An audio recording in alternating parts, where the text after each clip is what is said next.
Hello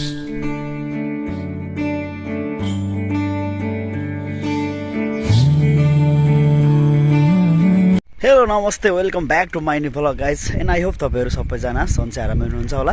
म पनि एकदम फिट एन्ड फाइन छु है। र चाहिँ ग्रीष्ममा चाहिँ अहिले अब स्ट्रबेरीको सिजन लागेको छ है। स्ट्रबेरी एकदम पाकेको छ, तर मान्छेहरू अत्यधिक भएको कारणले चाहिँ यस्तो छ। हेर्नु फलहरू चाहिँ ओभर पाकेको छ पाक्नलाई चाहिँ। यस्तो यस्तो फलहरू पाकेको छ पाक्नलाई, तर अब मान्छेहरू चाहिँ अत्याधिक भएको कारणले गर्दाखेरि चाहिँ कामहरू चाहिँ एकदमै कम भइरहेको छ है। ग्रीष्ममा चाहिँ अब अगाडि जानुभयो स्पेनतिर होइन। पहिला पहिलाको वर्षहरूमा जस्तो 2022-23तिर चाहिँ अब जति बेला पोर्चुगल खुलेको थियो त्यस बेला चाहिँ एकदमै पोर्चुगलतिर जानुहुन्थ्यो। अब अहिले चाहिँ त्यस्तो अब पोर्चुगल बन्द छ होइन। अनि स्पेनतिर इटलीतिर थोरै मात्रामा जानुभएको त धेरै मात्रामा भित्रिनु भएको छ नेपालीहरू।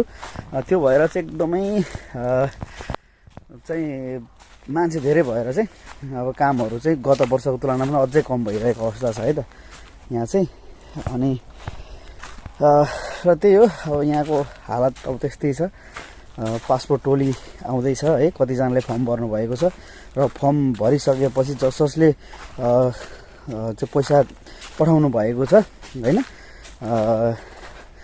अस्ट्रियाको एम्बेसीको एकाउन्टमा, उहाँहरूले चाहिँ अब पछिल्लो अपडेट हेरिहाल्नु भयो होला। तपाईँहरूले पठाएको पैसा चाहिँ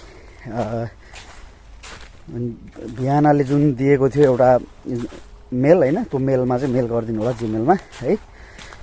त्यसपछि चाहिँ नाम सर्ट आउट गर्नेछ, कतिजना पुग्नु भयो कतिजनाको चाहिँ अब पैसाहरू पुगेको छ भनेर चाहिँ नामहरू चाहिँ पक्कै पनि आउट गराउनेछ है।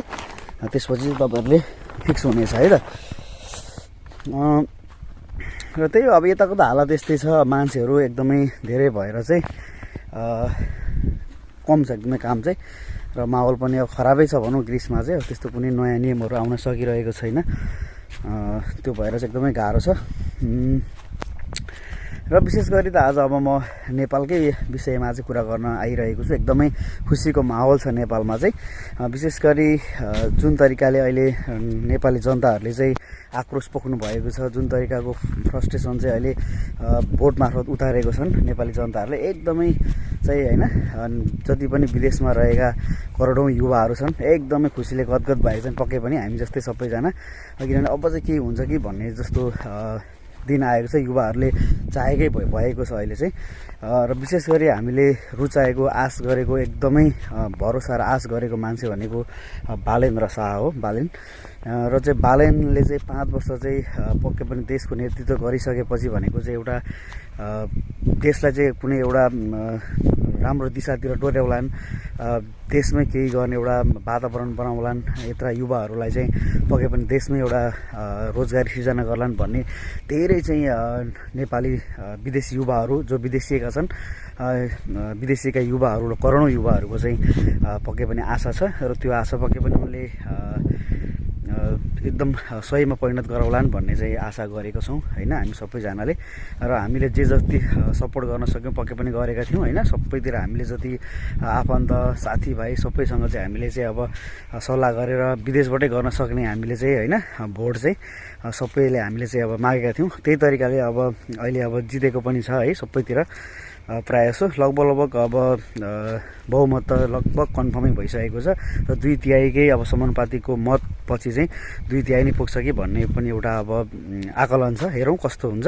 तर जे होस् नेतृत्व चाहिँ घन्टीले गर्ने भइसकेको छ, राष्ट्रिय स्वतन्त्र पार्टीले गर्ने भइसकेको छ। र आगामी दिन नेपालको चाहिँ एकदमै सुधारिएको देख्न पाइयोस् त्यही भन्न चाहन्छौँ। सबै युवाहरू जति खुसी हुनुहुन्छ, हामी विदेशमा बस्ने युवाहरू पनि त्यति नै खुसी छौँ, त्योभन्दा अझ दोबर खुसी छौँ।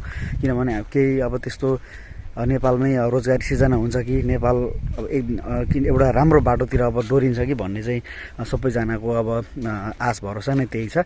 र विशेष गरी आश गरेको मान्छे एउटा बालेन, त्यसपछि अब रवि पनि। अब रवि र बालेन मिलेर केही गर्छन् कि देशमा भन्ने चाहिँ एउटा अब हामीलाई चाहिँ आशा छ। र त्यही हो नेपाली जनता र युवाहरूले गरेको यो आश होइन पक्कै पनि एकदमै सहीमा परिणत होस् त्यही भन्न चाहन्छु। र विशेष गरी झापा 5 देशको जनता जति पनि हुनुहुन्छ होइन, हामीले पक्कै पनि मनैदेखि चाहिँ धन्यवाद दिनुपर्छ, जसले चाहिँ यति राम्रो निर्णय लिनुभयो, यति राम्रो मान्छेलाई चुन्नु भएको छ है।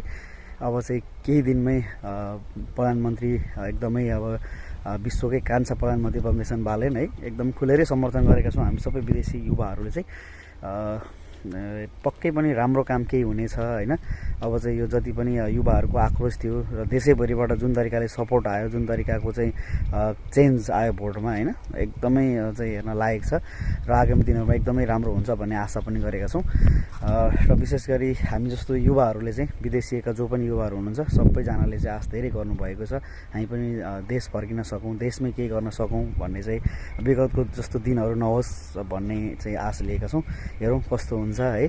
र बालेनको नेतृत्व, बालेन र रविको नेतृत्व देशलाई कसरी अगाडि बढाउँछन् होइन भन्ने एकदमै हेर्न सबैको चाहिँ छ। र विशेष गरी पुरानो नेताहरूले जसरी चाहिँ अब पुराना फाइलहरू छन् पक्कै पनि निष्पक्ष छानबिन भएर चाहिँ खोज्नुपर्ने मान्छेहरूलाई चाहिँ जेलमा कोचेर त्यस पछाडि चाहिँ अगाडि बढौँ, त्यही भन्न चाहन्छु। विशेष गरी यो नेपालको ढुकुटी रित्याउने जति पनि छन् होइन, अनि यो घुसखोरी गर्नेहरू सबैलाई चाहिँ पक्कै पनि छानबिन गरेर हाल्नै पर्छ र सम्पत्ति शुद्धिकरण पनि गर्नै पर्छ है।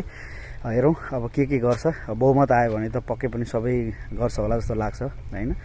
अब जे राम्रो काम हुनुपर्ने सबै राम्रो होस्, त्यही भन्न चाहन्छु। र त्यही हो, विदेशबाट अरू त के भनौँ। अब ग्रिसको बारेमा त अब अपडेट दिँदै गरौँला, अहिले त्यस्तो खासै केही छैन, पासपोर्ट टोली आउँदैछ, त्यही भन्न चाहन्छु। विशेष गरी नेपालकै अहिले माहौल चलिरहेको छ, एकदमै नेपालकै अब राजनीतिको बारेमा बोल्न मन थियो होइन। नेपाली युवाहरूले चाहे जस्तै भएको छ अहिले चाहिँ, एकदमै खुसी छौँ सबैजना है। आगामी दिनहरूमा एकदमै राम्रो भएको हेर्न पाऊँ, नेपाल चाहिँ एकदमै राम्रो बाटोमा गएको हेर्न पाऊँ, त्यही भन्न चाहन्छु। ल त्यही हो, सबैलाई मनैदेखि धेरै माया, विदेशमा बस्नुहुने म जस्तै लाखौँ करोडौँ युवाहरूलाई मनैदेखि माया होइन। अब चाहिँ पक्कै पनि सबै युवाहरूको चाहिँ एउटा सपना पुरा भएको छ, नेपालमा गएर केही गर्न सक्ने एउटा माध्यम बनोस्, त्यही भन्न चाहन्छु। र सबैलाई मनैदेखि माया भन्दै अहिले चाहिँ बिदा हुन चाहन्छु। जय घन्टी, जय देश, जय बालेन।